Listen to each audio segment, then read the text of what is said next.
On se retrouve pour le dernier chapitre d'Histoire de l'année, intitulé Femmes et hommes des années 50 aux années 80, nouveaux enjeux sociaux et culturels, réponses politiques.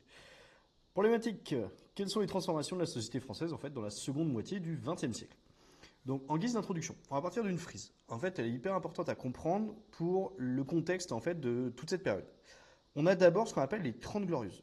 On va y venir juste après. C'est une période en fait de forte croissance où on est vraiment dans la reconstruction. On parle du baby boom pendant les 20 premières années, donc vraiment accroissement de la population.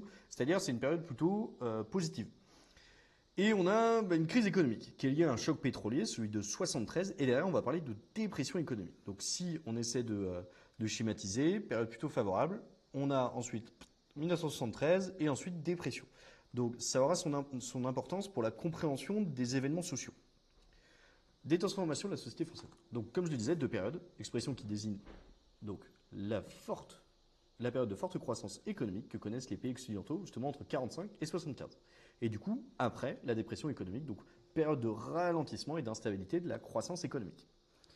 Donc, également au milieu de tout ça, donc on voit plein de naissances, le fameux baby boom, aujourd'hui on parle du papy boom, totalement. Période du baby boom, donc forte croissance de la natalité dans les pays occidentaux dans les années 50 et 60. C'est après la Seconde Guerre mondiale, bien évidemment.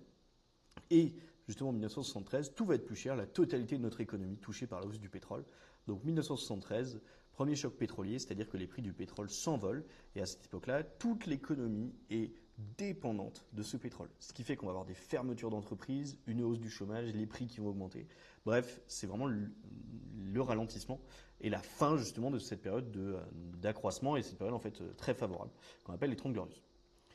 Donc, j'ai mixé l'étape 2 et 3, donc c'est-à-dire les mobilisations et comment est-ce qu'on a des réponses politiques qui sont apportées. Donc tout d'abord, on a la jeunesse qui se mobilise, donc avec mai notamment 68, avec des demandes de liberté, d'émancipation. Donc on retrouve notamment ces mouvements, hein, Sois jeune et tais-toi, donc avec le général de Gaulle là, qui muselle cette jeunesse qui ne demande qu'à s'émanciper. Donc en réponse à ça, on a le droit de vote qui va être abaissé notamment en 1974 avec le droit de vote à 18 ans. La décennie féministe, les années 70. Donc le féminisme, c'est avant tout un mouvement social, un courant d'idées et de lutte qui cherche à promouvoir le droit des femmes dans la société, et notamment l'égalité. Et on a un autre mouvement qu'on appelle le MLF, Mouvement de libération des femmes, avec notamment toujours cette décennie et des manifestations. Hein, nous ne sommes pas des poupées, il existe énormément de photographies de ces manifestations avec finalement des mots-clés hein, qu'on peut identifier, émancipation, égalité, liberté.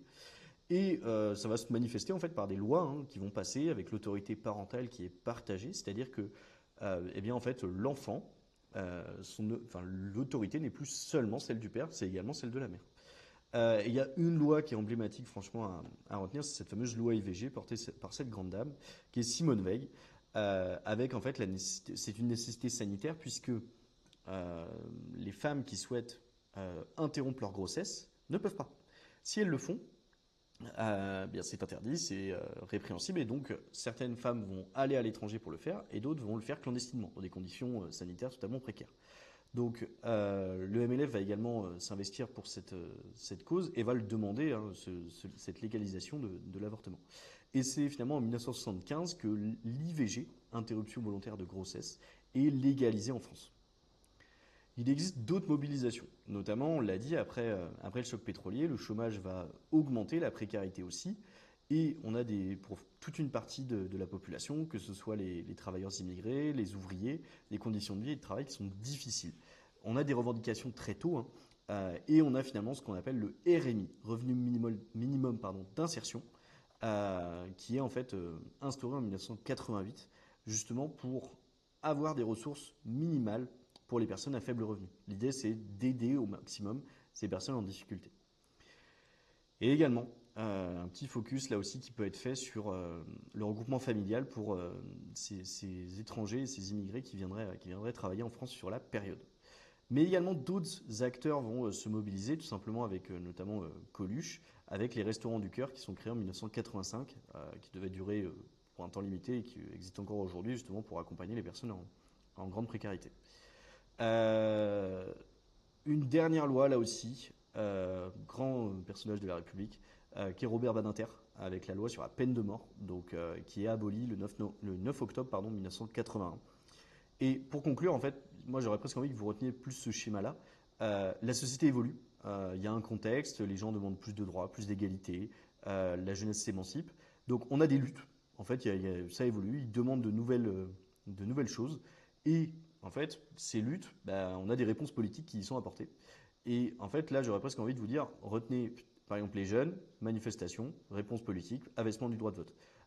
Pour le féminisme, bah, demande de plus d'égalité, eh bien, qu'est-ce qu'on a? Manifestation, revendication, réponse politique, par exemple, loi sur l'autorité parentale ou sur l'IVG. Voilà. Dans tous les cas, pour réviser, comme d'habitude, vous retrouverez le petit QR code avec le quizette. Et moi, je vous dis à plus. Peace.